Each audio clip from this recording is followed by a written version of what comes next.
کم از کم دل میں ندامت ہو، دل میں شرمندگی ہو، گناہ کا احساس ہو کہ مجھ سے گناہ ہو گیا ہے۔ حضرت ثعلبہ رضی اللہ تعالیٰ عنہ 16 سال کا بچہ میرے آقا صلی اللہ علیہ وسلم سے محبت کرتا ہے۔ 16 سال کی عمر میں نبی کریم صلی اللہ علیہ وسلم سے عشق کیا، حضور سے پیار کیا۔ مفہوماً حدیث پیش کر رہا ہوں، حضور کا خادم ہے، حضور کی خدمت کرتا ہے، اور حضور اکرم صلی اللہ علیہ وسلم جس کام پر بھیجتے وہ کام کرنے کے لیے جاتا۔ کسی صحابی کے لیے پیغام دینا ہوتا، ثعلبہ کو حضور بھیجتے۔ کسی غیر مسلم تک پیغام پہنچانا ہوتا، حضور ثعلبہ کو بھیجتے۔ کسی چیز کو خریدنا ہوتا، حضور اکرم صلی اللہ علیہ وسلم ثعلبہ کو بھیجتے۔ ثعلبہ حضور اکرم صلی اللہ علیہ وسلم کے حکم پر عمل کرتے۔ لیکن ایک دن میرے آقا صلی اللہ علیہ وسلم نے حضرت ثعلبہ، وہ 16 ایئر اولڈ حضرت ثعلبہ میرے آقا صلی اللہ علیہ وسلم کسی کام پر بھیجتے ہیں۔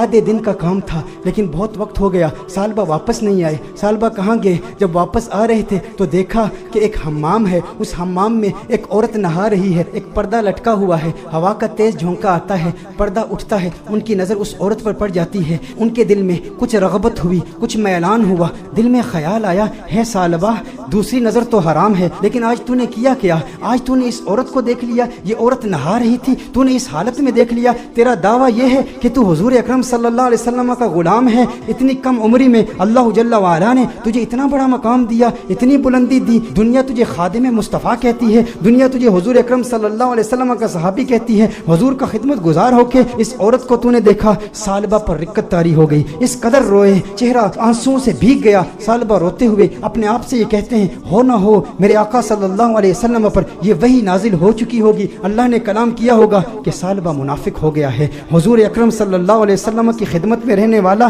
اور اس طرح اس عورت کو دیکھ لیا، اللہ جل وعلا کی وحی آ چکی ہوگی، کس منہ سے حضور کی بارگاہ میں جاؤں گا؟ ہے ثعلبہ اب تو اس بات کا حقدار نہیں کہ تو حضور کی بارگاہ میں جائے۔ اس 16 سال کے بچے کے ذہنی خیالات اور اس کے ذہنی ارتقاء کو ذرا چشم تصور سے دیکھیں، تخیل باندھیں کہ اس کو اللہ جل وعلا نے کتنی فراست دی، کس قدر ندامت، شرمندگی، شرمساری کی کیفیت اس کے دل میں پیدا ہوئی۔ یہ شرمساری کی کیفیت کہ ہمارے دل میں بھی ہے، ہم انسان ہیں، گناہ انسان سے ہو جاتا ہے، لیکن گناہ کے بعد ہمارا ری ایکشن کیا ہوتا ہے؟ ہم کیا ڈھیٹ ہو جاتے ہیں؟ ایک گناہ ہو تو اس کے بعد 10 گناہ کرتے ہیں۔ گھر میں تنہائی میں پورنوگرافی دیکھنے والے بھی اس بات پر غور کریں، عورتوں سے باتیں کرنے والے بھی اس بات پر غور کریں کہ جس کے دل میں ڈر ہو، جس کے دل میں خوف ہو، جسے حضور کا قرب ملا ہو، اس کے دل کی کیفیات کیسے بدلتی ہیں۔ ثعلبہ رضی اللہ تعالیٰ عنہ رو رہے ہیں، ان پر رقت طاری ہے، حضور کی بارگاہ میں حاضر نہیں ہوتے۔ ثعلبہ کہاں جاتے ہیں؟ پہاڑ پر جا کے عبادت کرتے ہیں، اللہ کو یاد کرتے ہیں، روتے ہیں۔ اب نبی کریم صلی اللہ علیہ وسلم نے نماز پڑھائی، سلام پھیرنے کے بعد اپنے صحابہ سے حضور نے خطاب کیا،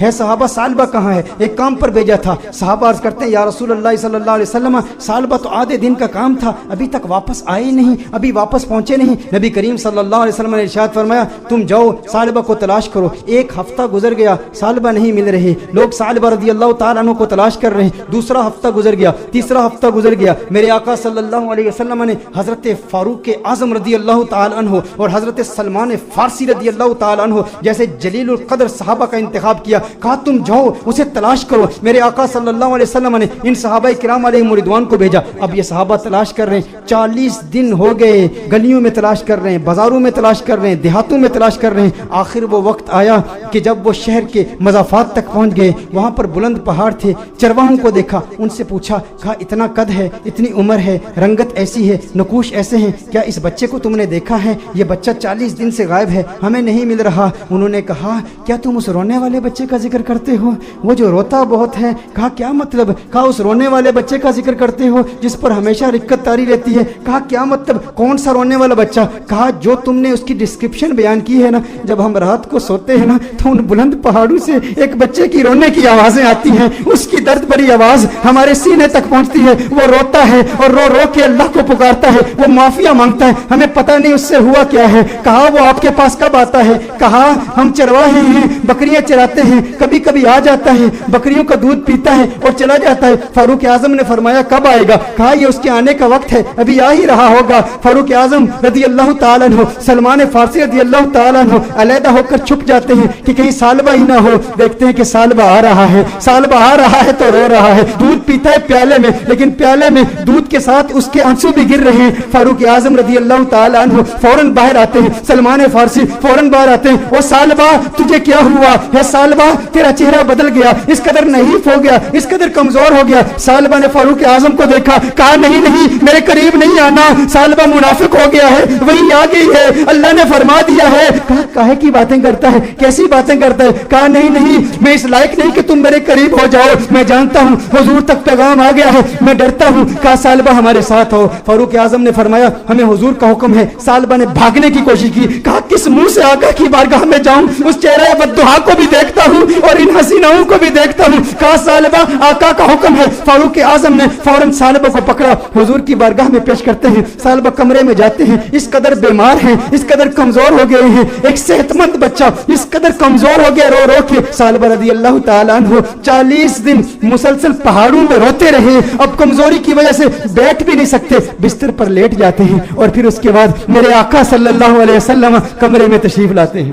نبی کریم صلی اللہ علیہ وسلم جب کمرے میں تشریف لاتے ہیں, وہ کریم آقا ہیں, ان کی شان کریمی کے کیا کہنے, ان کی عظمتوں کے کیا کہنے. شہیدِ سالبہ کو دیکھتے ہیں تو میرے آقا صلی اللہ علیہ وسلم بستر کے قریب تشریف لاتے ہیں, اس کے سر کو اٹھاتے ہیں, اپنی گود میں رکھتے ہیں. ارے کیا قسمت ہے اس صحابی کی. میں کہتا ہوں دوستو, گناہ ہو جائے لیکن گناہ کے بعد بھی شرمندگی بھی ایسی ہو, گناہ ہو جائے پھر گناہ کے بعد ندامت بھی ایسی ہو, گناہ ہو جائے لیکن گناہ کے بعد اپنے نفس کو سزا کا سلسلہ بھی ایسا ہو, اور پھر جب اللہ توبہ قبول کرتا ہے نا تو پھر قسمت عروج پہ ہوتی ہے, پھر اس کے مقدر یہ جھانکتے ہیں, اللہ ایسا کرم فرماتا ہے کہ اسے پھر آقا کی گود نصیب ہوتی ہے. میرے آقا ارشاد فرماتے ہیں اے سالبہ آنکھیں کھولو. سالبہ آنکھیں کھولتے ہیں, کہتے ہیں یا رسول اللہ, آقا میں گنہگار, میں سیاکار, آقا مجھے آپ کی گود ملی, میں اس قابل کہاں, آقا مجھے پتا ہے وہی آ گئی ہے, مجھے پتا ہے آیت آ گئی ہے, آپ کو بتا دیا گیا ہے کہ سالبہ منافق ہو گیا. یا رسول اللہ صلی اللہ علیہ وسلم